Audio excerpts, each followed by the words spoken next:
आयस्मान विश्वानि देवयुनानि विद्वान् यो ध्वसं जहुराण मेनो भूष्ठान्ते न मुक्ति।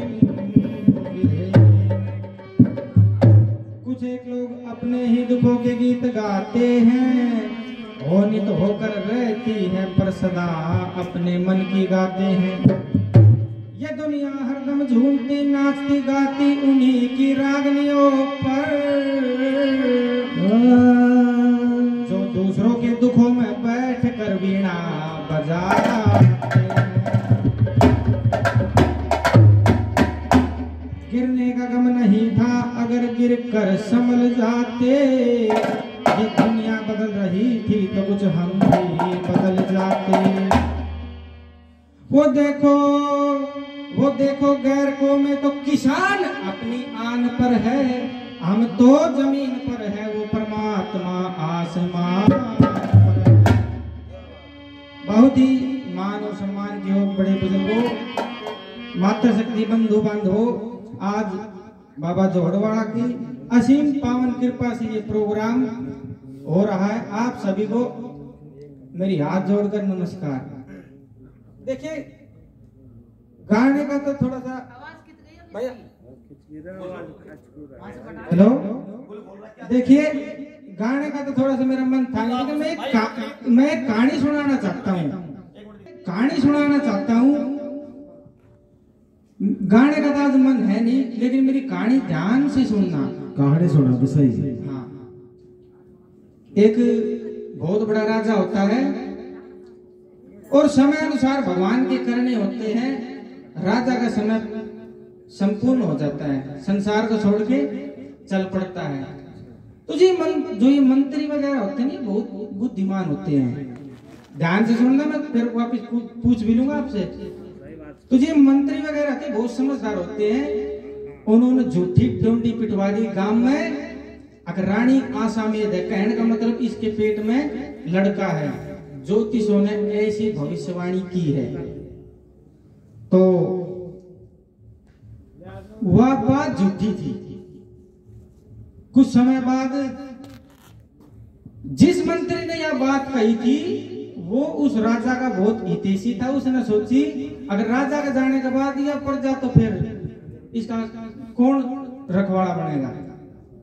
उसने अपने साथ 2-3 सैनिकों को लेकर आस पड़ोस के दूसरे राज्य से जाकर किसी गरीब के घर से एक छोटे बच्चे को उसके माँ बाप से पैसे देके खरीद के ले आया।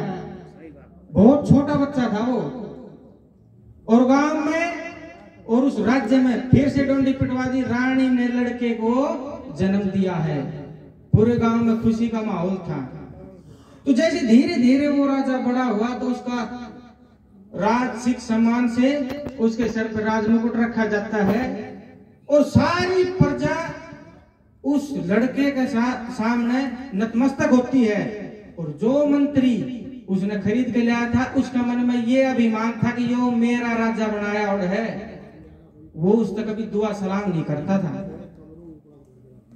अच्छा, तो होता क्या है, उस लड़के ने उससे कहा मंत्री आप घूमने जाओ।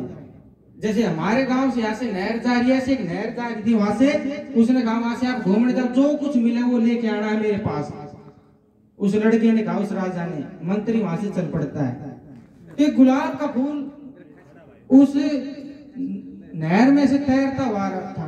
उसने उसको उठाया और वापिस आता है, राजा से पकड़ाता है, राजा ये फूल मुझे मिला है। बोला एक फूल नहीं, और जाओ ऐसे और भी फूल मिलेगा, वो सारे फूल मेरे पास लेकर के आना है। अब मंत्री क्या कर सकता था, क्योंकि राजा का तो हुक्म उसको मानना पड़ता है, लेकिन उसके मन में फिर भी आई थी, उसको दुआ सलाम कभी नहीं करता था कि यो राजा मेरा बनाया और है। ये तो किसी गरीब के घर से खाए कर मैं खरीद के लाया तो राजा मेरा बनाया और है। तो होता क्या है, ध्यान से सुनना। वो फिर दोबारा जाता है, आगे बहुत से और फूल मिलते हैं उसको, और आगे जाता है तो एक पुल होता है और पुल के ऊपर एक मरी हुई गाय का खोल टका हुआ है। तो उसमें एक एक खून बूंद की पड़ती है। जैसे वो खून की बूंद पड़ती है तो कमल का फूल वहां से चलता है। अच्छा, साइड में 7 धूने लगे हुए होते हैं। वो 7 धोने भी देखता है, केसर की क्यारी वहां पर बुई हुई होती है, ऐसा पूर्वज बताते हैं। ये सारा दृश्य जब वो देख करके मंत्री राज्य में वापिस आता है, रुए कमल के फूल उनको राजा को पेश करता है। तो राजा ने पूछा, अपनी पूरी सभा बुलाई जाती है और उससे मंत्री से बीच में खड़ा करके पूछा जाता है, अब बताओ वहां का क्या नजारा था, क्या क्या दृश्य था। उसने बताया 7 धोने लगे हुए वहां पर, केसर की क्यारी बुई हुई है और एक फूल है, उसके ऊपर एक मरी गाय का खोल लटका हुआ है, उसमें से एक बूंद पड़ती है और एक फूल बनता है ऐसे। अच्छा देखिए, अब राजा कहता है, बात सुन भाई,